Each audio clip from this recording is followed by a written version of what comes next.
Sabalun agama inggok mencakam di tanah Minang, orang awak ndak pernah mengetahui hidup sesudah mati.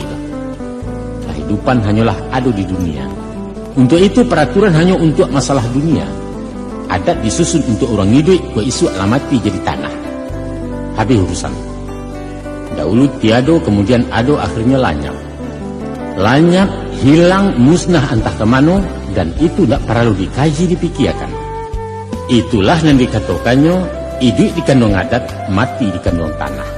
Disitulah masuknya paham reinkarnasi dari Hindu. Bahwa sesudah mati masuk nirwana atau surga. Kok nasib buruk balik ke dunia berubah wujud menjadi binatang-binatang hina.